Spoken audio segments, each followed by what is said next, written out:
Bonjour, est-ce que vous pourriez vous présenter, s'il vous plaît? Bien sûr. Bonjour, je m'appelle Clémence Lecomte, je suis professeure des écoles depuis 4 ans au lycée français Anne de Kiev en Ukraine. Et actuellement, j'ai les classes de maternelle, CM1, CM2 et arts plastiques collège. Comment avez-vous appris que la guerre avait été déclarée et comment avez-vous réagi? Alors moi, j'étais toujours en Ukraine quand la guerre a été déclarée. J'étais dans une maison de campagne avec des amis le matin où les bombardements ont commencé, enfin la nuit où les bombardements ont commencé. Les premiers signes qui nous ont alertés, ça a été les bruits, parce que dans la nuit, on a entendu effectivement les bombardements. Donc, connaît pas, quand on sait pas ce que c'est, on a du mal à s'imaginer que c'est ça. Et au réveil, effectivement, sur tous les téléphones, on avait une tonne de messages et beaucoup très inquiétants.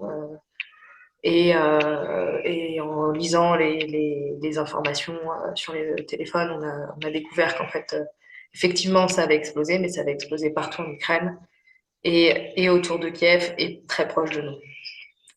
Comment on a réagi? Alors, c'est un sentiment qui est très peu descriptible, hein. C'est un stress très intense, une peur certaine. Mais il y a voilà, l'instinct de survie, à un moment, il est fort et donc tout de suite, il faut être dans la prise de décision et il faut être capable de se dire qu'est-ce qu'on va faire maintenant que la situation est comme ça, qu'est-ce qu'on va faire? Donc nous, on avait planifié de rester dans cette maison de campagne parce qu'on trouvait que c'était beaucoup plus sécurisant d'être à l'extérieur de la ville qu'au cœur du conflit, entre guillemets. Et finalement, j'avais un ami qui avait des problèmes de papier et qui attendait un visa que l'ambassade de France devait lui délivrer cette semaine-là. Et du coup, l'ambassade nous a appelés en disant que le visa était prêt et que c'était le dernier jour où on pouvait le récupérer puisque derrière, l'ambassade allait forcément détruire les archives et évacuer à un moment. Donc, on a été obligé de rentrer à Kiev dans la même journée. Et là, c'est encore un autre cap de stress qui s'ajoute parce que on commence à voir les chars, à voir l'armée ukrainienne qui fait du checkpoint, donc qui vérifie tous les passeports pour rentrer dans la ville. Et donc voilà, c'est un autre level de stress. Et comme je dis à chaque fois, le corps humain est si bien fait que on essaye un peu de switcher et de prendre les bonnes décisions au bon moment. Quelles mesures l'école a-t-elle prises pour garantir la sécurité des élèves et des enseignants? Alors, la première, donc, il y a deux cas de figure. Il y a ce qui s'est passé en février et ce qui se passe maintenant. En février, la première chose que l'école a faite, et pour tout le monde, ça a été de savoir où étaient nos élèves, où étaient nos professeurs, nos collègues, où était tout le personnel, les femmes de ménage, les gardiens. Essayer d'être sûr que tout le monde était en sécurité. Donc voilà, il y a des gens qui ont perdu leur maison, leurs appartements, qui ont été bombardés. Donc, il y a des gens qui ont vécu dans l'école, du personnel qui a vécu dans l'école pendant quelques semaines, quelques mois même. Euh, Nous, on s'est assuré que tous nos élèves étaient pris en charge correctement. Donc, on a quand même beaucoup d'élèves qui sont sortis du territoire. On a essayé de contacter les écoles à l'étranger. Donc, l'AEFE a ouvert les portes de toutes les écoles françaises à nos élèves. Et pour ceux qui étaient en France, on a essayé de faire le lien avec les écoles en France, de pouvoir voilà, les aider comme on pouvait.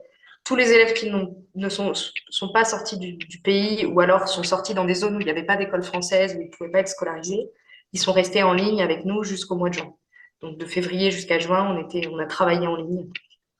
Euh, Tous les professeurs ont travaillé en ligne et on a gardé une petite partie, mais une partie de nos élèves. Comme ça, en septembre, on a réouvert sous des conditions assez spéciales. Ça veut dire qu'on a quelques profs comme moi à Kiev et des profs en ligne. Et les mesures de sécurité qui sont imposées par le gouvernement ukrainien et que nous, on respecte drastiquement, c'est d'avoir un abri sous l'école, un abri anti-aérien, ce qu'on appelle anti-aérien. Et à chaque fois qu'il y a une alerte qui est donnée, parce qu'en Ukraine, à chaque fois qu'il y a un missile qui vole au-dessus du territoire, il y a une alerte qui est donnée par région. Et à chaque fois que sur la région de Kiev, il y a quelque chose qui vole, on descend dans les abris avec les élèves. Ça, c'est la mesure, c'est une des mesures. On a aussi beaucoup de protocoles. Donc, pour tout type d'attaque ou tout type de risque qui peut se produire sur le temps scolaire, on a des protocoles à respecter de qu'est-ce qu'on doit faire et comment on fait avec les élèves. Le nombre d'élèves a-t-il diminué depuis le début de la guerre? Énormément, ça c'est sûr, et c'est normal parce qu'effectivement c'est un contexte où les familles sont parties, pour la plupart sont restées dans les pays pour l'instant parce que la situation n'est toujours pas stable. On a perdu plus de 70% de nos élèves, on était presque à 500 élèves l'année dernière, on est à 65 de la maternelle au lycée maintenant. Donc c'est voilà, c'est une conséquence qui est tout à fait normale. On espère pouvoir récupérer quelques élèves l'année prochaine si la situation s'apaise. Mais pour l'instant, le contexte est trop compliqué pour que les familles reviennent en Ukraine. Comment se déroulent les cours à l'heure actuelle? Alors, du coup, on est sur un format qu'on appelle hybride. Donc, on a une partie des professeurs qui sont en classe, une partie des professeurs qui sont en ligne. Donc, les élèves qui sont en Ukraine, enfin, qui sont à Kiev, suivent en classe.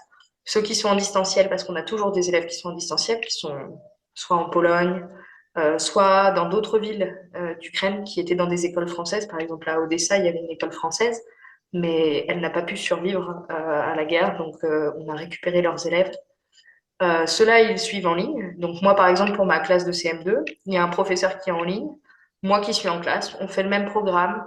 On est en Zoom une grande partie de la journée ensemble pour pouvoir continuer de travailler ensemble.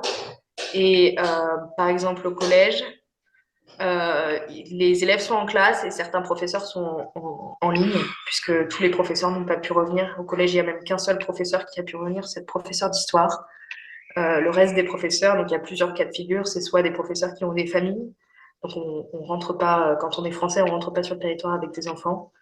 Déjà d'une parce que c'est compliqué et de deux parce que les autorités françaises sont très réticentes à ça.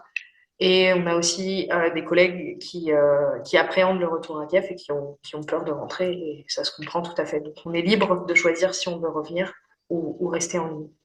Nos élèves, voilà, ils ont une partie en ligne et une partie sur place. Que se passe-t-il et que ressentez-vous, vos élèves et vous-même, quand il y a une alerte à la bombe? Alors, quand il y a une alerte, donc déjà, on a un temps de réaction qui doit être très bref. Donc, on doit vraiment descendre tout de suite. Il ne faut pas prendre de risques. Pour les élèves comme pour nous, c'est devenu, alors c'est assez bizarre à entendre, mais c'est devenu habituel. Donc, on n'est pas plus inquiet que ça. Alors, nous, adultes, on l'est plus maintenant depuis le 10 octobre parce que les attaques et les alertes qu'on a maintenant, elles sont plus préoccupantes. Par contre, effectivement, pour les élèves, bon, bah, voilà, on descend dans les abris, on continue la classe parce on a équipé les abris avec des tables, des tableaux, on a Internet, on a de la lumière. Donc, on continue un peu notre vie. Sur les alertes courtes, voilà, aujourd'hui, on a une alerte de 25 minutes, 30 minutes. Les élèves, il n'y a rien qui se passe pour eux, c'est normal, tout est normal. Par contre, on a eu des alertes comme le 10 octobre ou comme la semaine dernière de 3, 4 heures, 5 heures. Et là, ça commence à être long. Et c'est pas forcément la peur ou l'angoisse, parce qu'on essaye bien évidemment d'en discuter beaucoup. Eux nous questionnent, qu'est-ce qui se passe, où est-ce que c'est tombé, dans quel quartier, ils ont besoin d'être rassurés, on contacte les familles, on téléphone, vérifier que maman va bien, que mon frère est en sécurité aussi dans son école, voilà, rester en contact. Après, c'est long, on va pas se mentir, même pour nous adultes, c'est très long, 4 heures dans une salle, c'est long et c'est plus voilà, la lassitude de se dire, on est encore là pour longtemps. Quelle température fait-il en ce moment dehors et à l'école? Alors, dehors, il fait entre -5 et 3 degrés. On est sur des températures habituelles du mois de novembre. À l'école, il fait bon. On a du chauffage. Le chauffage n'a pas été coupé. On a eu quelques péripéties au départ où on était à 16-17 dans les classes, enfin 16 les premiers jours parce que le chauffage a eu du mal à démarrer, mais finalement, il a démarré et maintenant, il fait une vingtaine de degrés. On est vraiment très bien. Dans les appartements, ça dépend des bâtiments, en fait. Il y a des bâtiments qui ont du chauffage tout le temps, des bâtiments qui ont peu ou pas du tout. Et ça, c'est très aléatoire. Quand vous rentrez chez vous le soir, comment vous sentez-vous? Euh, on sent bien, en fait, la vie continue ici, hein. On continue de sortir, on continue d'aller au restaurant, on continue de faire son shopping et d'aller faire ses courses. Bien sûr, c'est différent. On a des coupures d'électricité, on a des pannes d'internet, on a des alertes. C'est un quotidien qui est différent, mais quand on rentre chez nous, voilà, on est chez nous, on continue notre vie. Il y a une certaine fatigue, et ça, que ce soit pour nous Français ou pour les Ukrainiens, parce que voilà, les mois passent et la situation s'arrange pas. Donc c'est sûr qu'on se sent fatigué, on dort beaucoup, mais la vie continue. Quand je rentre chez moi, je fais ma lessive et je fais ma vaisselle et je vais faire mes courses, et il y a rien qu'à changer dans mon quotidien à proprement parler, hormis, hormis toutes ces problématiques liées à la guerre et toujours un peu de stress de savoir ce qui va se passer le lendemain. Chaque jour est différent. Est-ce que votre famille vit en Ukraine et si oui, est-elle encore sur place? Non, moi je suis seule en Ukraine, ma famille est en France. Donc voilà, la plus grande part d'inquiétude, elle est pour eux, parce que ne savent pas ce que je vis ici. Enfin, je communique beaucoup avec eux, mais sans vivre ici, on a du mal à se rendre compte de ce que c'est la vie en Ukraine à l'heure actuelle. C'est plus pour eux que c'est inquiétant. Moi, voilà, j'ai que moi à gérer ici, et c'est le cas pour tout le personnel français qui est revenu.